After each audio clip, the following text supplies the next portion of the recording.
Hello, my name is Marco Riani. And my name is a.c.atkinson. With this video, we would like to show you the analysis of the cancer data. This dataset had already been analyzed in chapter 9. We had started with the monitoring of LTS in order to understand which were the most significant variables as a function of the breakdown point. As you can see, there are certain variables which are significant just for particular values of breakdown point. In figure 9.9, the variables with the highest frequency of significance are plotted at the bottom of the figure. The 7 lowest trajectories, ignoring that for the intercept, are not of the form of the plots mentioned before. However, we concentrate on these 7. Table 10.9 shows the original National Cancer Institute names of the variables and our regression variables, which go from x1 to x7. So we start with the standard regression using all the variables, standard ANOVA analysis based on all the observations. The adjusted R-square is 0.712. The most interesting thing to notice is that there are just 3 significant variables. So to begin our further analysis of these data, we show in figure 10.47 the y-x plot with the units declared as outliers by the forward search. We can see that the search detects 5 outliers. 4 form a sort of a group, and then there is a 5th outlier which seems to be on the other side of the regression plane. Now it is important to see what is the effect of these 5 outliers. So we start with the QQ plot. Figure 1048. The left-hand panel is for all the data, and the right-hand panel is the 54 units not declared as outliers. You see that in the left-hand panel there is something going on for the lower values of the residuals, 4 of them lying outside the envelope, whereas once the outliers have been deleted, all except 1 residual value lies within the 95% simulated envelopes, and the other one is just on the envelope itself. Now we run a search with the monitoring of residuals. In this plot we have shown in red the 5 outliers that we have found together with another unit, observation 40. Observation 40 is the typical case of a swamping effect unit, in the sense that observation 40 has a residual which is very close to 1, but at the end of the search, when the 5 outliers enter the subset, its residual increases and becomes very close to that of observation 57. When you click on a particular line, then you can have information about the order of entry of the units. This is true for any trajectory. Now we move to variable selection. Figure 1050 is a monitoring plot of the added variable T statistics. In this plot we have included the outliers in the data being analysed. We see that there is a huge jump in the trajectory for x7, and which then comes down again as the outliers enter towards the end of the search. Remember that these are 7 separate searches, so the order of entry of the outliers may be different in the 7 forward searches. In the next plot, we redo these trajectories, excluding the 5 outliers. Now we go up to subset size of 54. Now the trajectories are much more stable, and when the curve starts increasing, then it has a sort of monotonic behavior. Here we can see the high significance of X7, and we can also see that X3 is never significant throughout the search. Finally, X4, X5, X1 and X6 are at the boundary of significance. Next step is to check whether the response needs to be transformed. This is the typical FEM plot.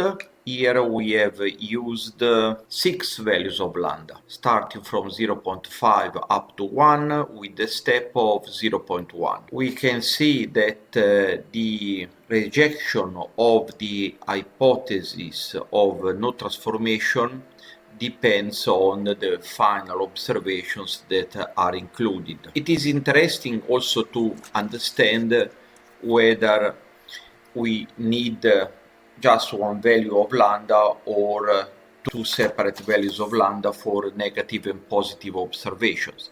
In the next plot, we are going to see an extended FEM plot referred to lambda equal to 0.9. Perhaps we should have added that as the variables can be positive or negative, we are using a Yeo-Johnson transformation rather than the Cox transformation. And figure 1053, the blue line shows us the overall Yeo-Johnson transformation. We see that this lies just within the boundaries throughout, and for much of the time, upper and the lower transformations are very close to the overall transformation. However, the indication at the very end of the plot is that the positive and negative observations need different transformations. However, these are the points at which the outliers have entered or are entering the forward search. Now we wanted to see what is the best value of lambda using the automatic procedure, and both the BIC and the agreement index agree that the data do not have to be transformed. So with just one value of the transformation parameter, 1 is the best value. Now we want to see whether we need to have 2 separate values for positive and negative observations. The parallel processing is starting, and then we are going to see the heat map very soon. And both the agreement index and the BIC suggest that the best value is lambda is equal to 1, both for positive and negative observations. So from this analysis we conclude that there are outliers, they are having an appreciable effect on the order of importance of the variables, but the data do not have to be transformed. Now we do a variable selection after removing the 5 outliers, and the automatic variable selection leads to a model in which all variables are present apart from X3. And remember that X3 in the monitoring plot of the ADT statistics indeed was the one which was never significant. In order to understand if there are outlying observations for the different combination of models, we do a candlestick plot. This is the plot with the 5 outliers were removed. Since there is a constant included, the right-hand panel is for 7 parameters in the model. We see that there are 2 models that give good traces, good values of CP for the whole search. The first one is the very rightmost, in which variable 2 is missing, and the second one is that in which variable 3 is excluded. When variable 2 is excluded, we can see that the final values of the CP is above the upper envelope. On the other end, when variable x3 is removed, the trajectory is always inside the bands. On the left-more panel with 6 variables, see that the best model there, it contains variables 1, 3, 5, 6 and 7, so that 2 and 4 are both removed. The trajectory for 1, 3, 5, 7, when 2 and 4 are removed, are characterized by the fact that the CP is always inside, but there are final values that lead the trajectory outside. Now we move to the non-parametric, and we start with a non-robust EVAS. Remember that here we use all the observations, so if you see carefully at the plot of transformed y against fitted values, you can see that our 4 outliers here, and they are also visible in the plot of residuals versus fit. The plot of transformed y against y finds a transformation that is close to lambda is equal to 0.7. Just this is to help us to recall that it is often convenient to use these non-parametric methods to provide parameter values for the more uninterpretable and easier to handle parametric models. Using traditional EVAS, if we have a fit on the transformed scale, we end up with the value of adjusted R square, which is 0.781, which is much less than the value that we had found before deleting the 5 outliers. This table is not in the book, but in the book is just reported the value of adjusted R square. Now we apply the REVAS procedure. First of all, let us see the options that are used in the best model are TY initial, ROB and scale. Note that the best model ends up with the value of R square, which is very large, Darby-Watson statistic, which has a p-value of 0.6, and the Jarky-Bera test, which is 0.5. So all seems fine. Let us see the plot of transformed y against y. Notice that the 4 outliers are very evident in these panels. When we were looking earlier at analysis of variance tables, by far the most significant variable was x7, and we see that in the panels of transformed explanatory variables, it has by far the smoothest curve, even if there is a strange gap in the middle, which is just a function of explanatory variables at which the observations were taken. The next step, a monitoring of the added variable t statistics after excluding the 4 outliers. You can see that x7 is by far the most significant variables, and x1 is never significant throughout the search.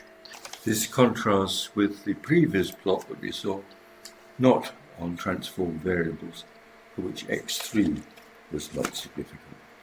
Yes. In order to get further information about the different models, we proceed with the candlestick plot. Here we have a model which excludes x1, seems to be one of the best possible solutions. Or also pay attention to the model which excludes x3, which is at the boundary of significance, and you can see the model which excludes both x1 and x3 also is inside the confidence bands. So this provides a set of 3 models, all of which seem to have very similar performance. Now in the REVAS transformed space, these are the 4 outliers that had been excluded in the candlestick plot that we have seen before. Note that the 4 outliers indeed form a group that is their position is very different from that of the other observations. So it seems to us that in these two analyses, the greatest breakthrough comes from the ability to detect outliers and to respond constructively to this information in the building of further models of greatly improved informativeness. We think that we have extracted all the information that it can be found in these data. Thank you for watching, and see you to the next video.